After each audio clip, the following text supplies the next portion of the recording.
So, hello and welcome. I am Mahima back again with another chapter, which is class 10th का civics का second chapter जिसका नाम है federalism. तो शुरू करते हैं चैप्टर को। तो इस चैप्टर में हम देखेंगे व्हाट इज फेडरलिज्म, फेडरलिज्म क्या होता है, एंड हमारी कंट्री भी एक फेडरल कंट्री है, और अगर है तो कैसे, how do we practice our federalism. तो वो सब चीज़ें हम देखने वाले हैं इस चैप्टर के अंदर। साथ में देखेंगे डिसेंट्रलाइजेशन क्या होता है। अभी देख लेते हैं सबसे पहले हम अपने फेडरलिज्म की डेफिनेशन, व्हाट इज फेडरलिज्म। तो federalism is a system of government in which power is divided into different levels of government. एक ऐसा सिस्टम, सरकार का एक ऐसा सिस्टम जहाँ पे जो शक्ति है उसका विभाजन अलग अलग लेवल्स, अलग अलग टीयर्स में होता है। ज़्यादातर देशों में क्या होता है ना कि दो टाइप की गवर्नमेंट होती है, एक सेंट्रल और एक स्टेट। मगर अपने इंडिया, क्योंकि हमारा इंडिया तो बहुत ही बड़ा है ना, बड़ा ही है ना, 7th नंबर पे आता है पूरे वर्ल्ड में। तो यहाँ पे चाहिए थे हमको क्या, एक सेंट्रल लेवल, एक स्टेट लेवल, और साथ में एक लोकल लेवल भी, गाँवों को भी तो उनको भी तो कवर करना है ना, इसीलिए वहाँ पे भी पंचायतों की, अदालतों की ज़रूरत है। ये लेवल्स में बांटा हुआ है ना गवर्नमेंट को, सेंट्रल लेवल, स्टेट लेवल और लोकल लेवल। इसको हम बोलेंगे vertical form of power sharing. इसी को बोला जाता है फेडरलिज्म। मगर ज़रूरी नहीं कि हर कंट्री में फेडरलिज्म होगा ही होगा। कुछ कंट्रीज़ में यूनिटरी फॉर्म ऑफ गवर्नमेंट भी होती है। जैसे कि फेडरलिज्म में क्या हो रहा है कि पावर को डिवाइड कर दिया जाता है अलग अलग लेवल्स पे। बट यूनिटरी में क्या होगा कि जो पावर होगी, जो शक्ति होगी, वो सिर्फ एक ही इंसान के पास होगी, चाहे वो प्राइम मिनिस्टर हो, चाहे वो प्रेसिडेंट हो, XYZ। वही यूनिटरी गवर्नमेंट है फ्रांस और इंग्लैंड में, और फेडरल का सबसे बढ़िया एग्जाम्पल है हमारी अपनी कंट्री इंडिया, और साथ में USA। Now let's see features of federalism. इसमें सबसे पहला पॉइंट आएगा हमारा, देयर आर 2 और मोर लेवल्स ऑफ गवर्नमेंट। मीन्स यहाँ पे दो या दो से ज़्यादा भी लेवल्स हो सकते हैं गवर्नमेंट के। हमारा सेकंड पॉइंट है, different levels of the government govern the same citizen but each level have its own जुडिक्शन। Means जुडिक्शन का मतलब क्या है यहाँ पे जुडिक्शन का मतलब है एरिया ऑफ कंट्रोल। एक सेम नागरिक को अलग अलग लेवल पे गवर्नमेंट गवर्न करेगी। जैसे कि फॉर एग्जाम्पल, मैं किसी स्टेट की नागरिक हूँ, मान लेते हैं मैं दिल्ली की नागरिक हूँ, ठीक, तो मेरे पास अपना एक CM है। मगर मैं इंडिया की भी तो सिटीज़न हूँ, मीन्स कंट्री की भी सिटीज़न हूँ, तो मेरे पास अपना एक PM भी है। समझ रहे हो पावर यहाँ पे कैसे डिवाइड हो रही है। जो CM है वो तो आ गया हमारा स्टेट गवर्नमेंट के अंदर, तो स्टेट गवर्नमेंट अपने लेवल पे गवर्न करेगी। मगर जो PM है वो आ गया हमारा सेंट्रल लेवल में, मीन्स सेंट्रल गवर्नमेंट के अंदर, तो सेंट्रल अपना सेंट्रल लेवल पे, सेंट्रल लेवल पे गवर्न करेगी। हमारा थर्ड पॉइंट है, the jurisdiction of respective levels of government are specified in constitution. Means संविधान के अंदर सरकार की तीनों लेवल, जैसे हमारे इंडिया में 3 लेवल हैं, तो इन तीनों का मेंशन है अलग अलग कि किसके पास कितनी पावर है, और ये भी अपनी पावर का यूज़ कॉन्स्टिट्यूशन के अकॉर्डिंग ही कर सकते हैं। हमारा फोर्थ पॉइंट है, the provisions of constitution can not be change by one level of government. Means कोई एक लेवल गवर्नमेंट का किसी भी कॉन्स्टिट्यूशन के हिस्से को, प्रोविजन को चेंज नहीं कर सकता। अगर किसी भी तरीके का कोई भी अमेंडमेंट, कोई भी चेंज लाना है तो सभी लेवल्स का कंसेंट आवश्यक होता है। हमारा फिफ्थ पॉइंट है, the judiciary act as an umpire if dispute arises between different levels of government. अगर किसी भी लेवल का दूसरे लेवल से किसी भी प्रकार का कोई डिस्प्यूट हो जाता है, तो ऐसे में अंपायर का रोल निभाएगा हमारा कौन, जुडिशरी। हमारा नेक्स्ट पॉइंट है, sources of revenue for each level of government are clearly specified to ensure its financial autonomy. Means revenue के सोर्सेज सभी लेवल के, मीन्स सेंटर के पास पैसा कैसे आएगा, या स्टेट के पास, गवर्नमेंट के पास वो अपना रेवेन्यू कैसे जनरेट करेगी, ये सारी चीज़ें पहले से ही क्लियरली स्पेसिफाइड हैं। 7 पॉइंट है हमारा, federal system has dual objective. Means इसके दो उद्देश्य होते हैं। पहला, to safeguard and promote unity of country. Country की यूनिटी को बचाए रखना, उसको प्रमोट करना, उसको सेफ गार्ड करना। और सेकंड, अकोमोडेट रीजनल डाइवर्सिटी। देखो यहाँ पे तो भाई 2-2 किलोमीटर पे भाषा बदल जाती है, तो अपने इंडिया के अंदर बहुत ज़्यादा डाइवर्सिटी है, और इसीलिए हमें सभी के कल्चर को प्रिजर्व करने की ज़रूरत है। देख लेते हैं हमारा टाइप ऑफ फेडरेशन। इसमें हमारे दो टाइप आएंगे। पहला टाइप है हमारा कमिंग टुगेदर फेडरेशन, और दूसरा टाइप है हमारा holding together federation. Coming together federation means, मतलब कमिंग टुगेदर क्या है, आपस में साथ मिलना। जैसे जैसे देखो USA कैसे बना है, USA में जितने भी अलग अलग बड़े बड़े स्टेट्स हैं वो सारे आपस में मिलके बने हैं, इसीलिए उसे बोलते हैं यूनाइटेड स्टेट ऑफ अमेरिका। यहाँ पे क्या मतलब हुआ इसका, इसका मतलब है कि many independent states coming together to form a bigger unit. And all state usually have equal power, means सभी स्टेट्स के पास इक्वल पावर होगी and power is equally distributed between central and state level. जो power है, जो शक्ति है, उसका जो विभाजन होगा वो दोनों लेवल पर इक्वल होगा। इसी के अलावा इसकी दो एग्जाम्पल और हैं। पहला है हमारा स्विट्जरलैंड और दूसरा है ऑस्ट्रेलिया। हमारी सेकेंड फेडरेशन देख लेते हैं, जो कि है holding together federation. A large country decide to divide its power between the constituent states and the central government। Means एक बड़ी सी कंट्री या बड़ा सा नेशन ये डिसाइड करता है कि हमें अपनी जो पावर है ना वो अलग अलग स्टेट में डिवाइड करनी है, एक सेंट्रल लेवल पे और साथ में स्टेट लेवल पे। तो भाई इसका सबसे बढ़िया एग्जांपल हमारा इंडिया ही है। इसमें होता क्या है कि शक्ति का जो विभाजन है ना वो अनइक्वल हो जाता है काफ़ी बार। Unequal power distribution between central and state level. Central और स्टेट लेवल पे भी जो शक्ति का विभाजन होता है वो अलग अलग हो जाता है। कैसे कि सेंटर के पास ज़्यादा पावर होती है और स्टेट के पास कम पावर होती है। वैसे ही अगर स्टेट्स में देखा जाए, डिफरेंट स्टेट्स में देखा जाए, तो किसी किसी स्टेट के पास ज़्यादा पावर है। मान लेते हैं कि राजस्थान या फिर यूपी, जो बड़े बड़े स्टेट्स हैं, महाराष्ट्र, तो इनके पास ज़्यादा पावर है। या फिर जो छोटा स्टेट है उसके पास कम पावर है। इंडिया के अलावा इसके एग्जाम्पल बनेंगे स्पेन एंड बेल्जियम। तो हमारी नेक्स्ट हेडिंग है what makes India a federal country. वो क्या प्रोविजन, वो क्या चीज़ें हैं जो इंडिया को एक फेडरल कंट्री बनाती है। सबसे पहले तो गवर्नमेंट, सरकार के जो अलग अलग लेवल्स हैं, सेंट्रल लेवल, स्टेट लेवल और लोकल लेवल। पहले शुरुआत में हमारे पास सिर्फ दो लेवल थे, सेंट्रल लेवल और स्टेट लेवल, मगर बाद में हमने इस थर्ड टायर को भी ऐड कर लिया, लोकल गवर्नमेंट को। क्यों? क्योंकि हमें ज़रूरत थी किसकी? पंचायतों की और म्यूनसिपैलिटी की। और इन सब की जो जुडिक्शन है ना, मीन्स इनका जो एरिया ऑफ कंट्रोल है वो तीनों का अपने अलग अलग लेवल पे है। जो पंचायत है वो लोकल लेवल पे या बिल्कुल गांव के लेवल पे, जो स्टेट लेवल है, जो सीएम की पावर है वो स्टेट के लेवल पे, और जो सेंट्रल की पावर है वो पूरे नेशन के ऊपर। इसके अलावा हमारे कॉन्स्टिट्यूशन में कुछ लिस्ट भी मेंशन है, तीन लिस्ट। ये यूनियन लिस्ट, दूसरी स्टेट लिस्ट और तीसरी कॉन्करेंट लिस्ट। यूनियन लिस्ट के अंदर वो सब्जेक्ट्स आते हैं जिसके ऊपर सेंट्रल गवर्नमेंट लॉ बना सकती है, जैसे कि defence, foreign affairs, banking, communication, money. और स्टेट लिस्ट में आएंगे वो सब्जेक्ट्स जिनके ऊपर स्टेट गवर्नमेंट लॉज बना सकती है। For example police, trade, commerce, agriculture and irrigation. Police तो पता ही है सबको कि हर स्टेट की अपनी अलग अलग पुलिस होती है, तो ये पुलिस वाला मैटर किस में आ जाता है? स्टेट लिस्ट में आ जाता है। तीसरी लिस्ट है हमारी कंकरेंट लिस्ट, जिसमें जो कॉमन इंटरेस्ट आएंगे, कॉमन सब्जेक्ट होते हैं, जैसे कि एजुकेशन है, वो सेंट्रल लेवल का भी है और स्टेट लेवल का भी है।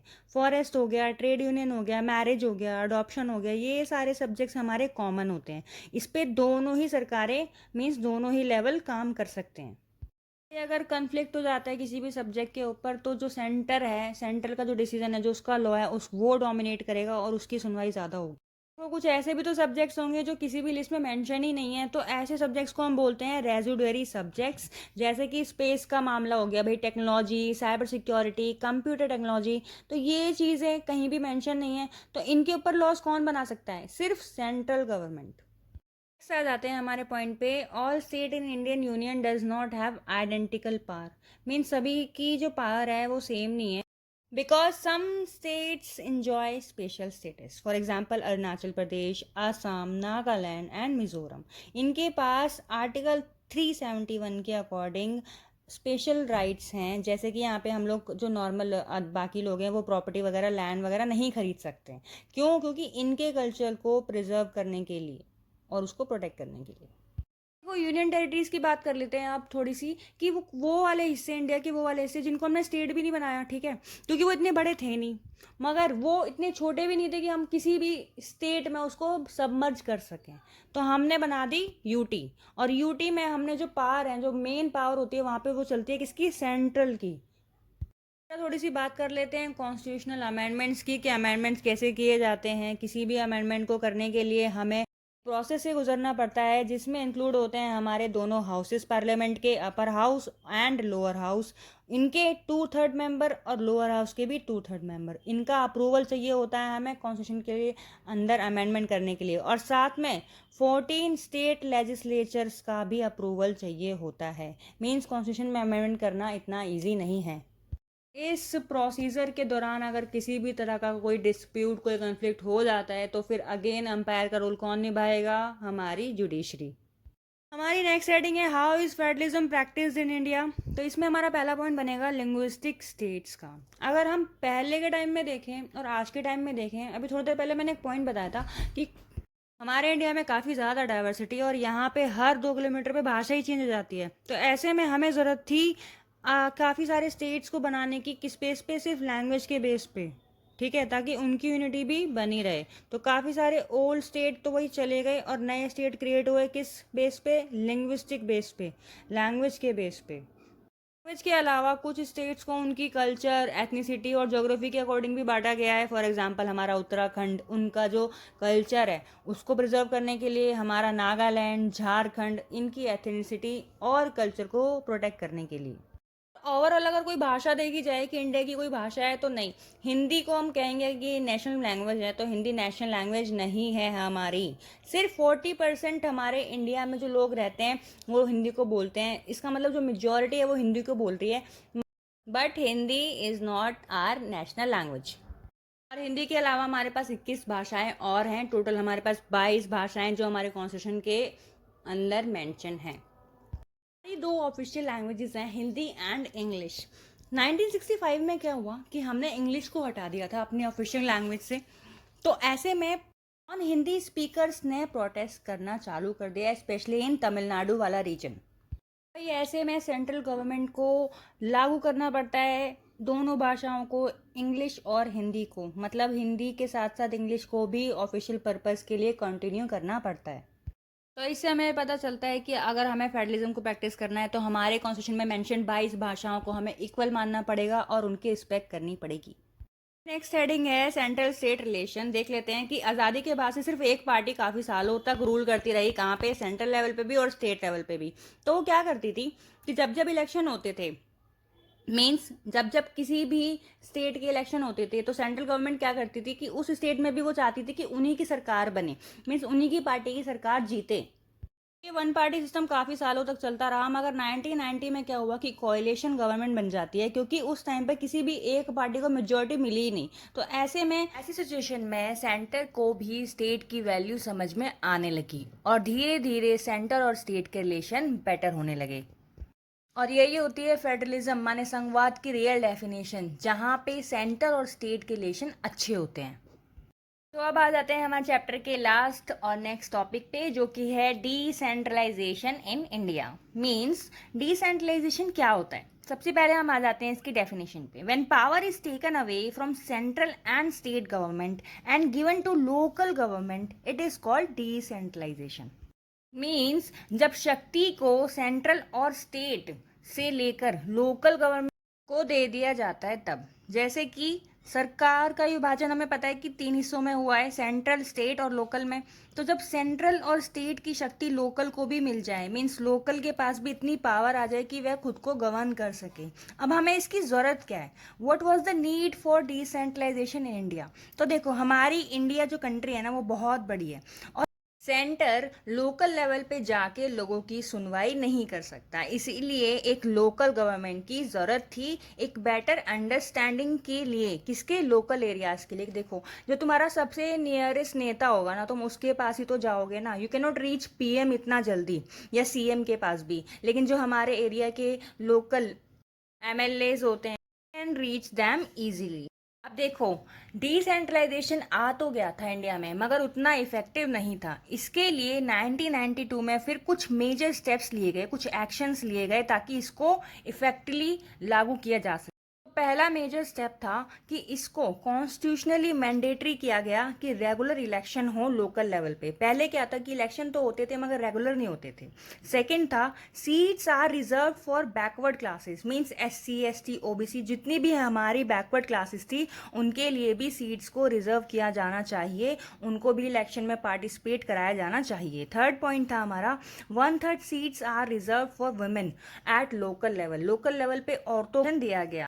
फोर्थ पॉइंट है, an independent body has been created to conduct panchayat and municipal election. तो देखो, स्टेट इलेक्शन की तरह वैसे ही सेम टू सेम एक और इलेक्शन कमीशन बनाया जाएगा लोकल लेवल के लिए, ताकि उनके पंचायत के और म्यूनिसिपल के इलेक्शंस रेगुलर क्लियरली कराए जा सके। हमारा फिफ्थ पॉइंट है state governments are required to share some power and revenue with local government bodies. Means state को रेवेन्यू शेयर करना पड़ेगा लोकल के साथ, कि देखो बिना स्टेट की हेल्प के local can not survive alone.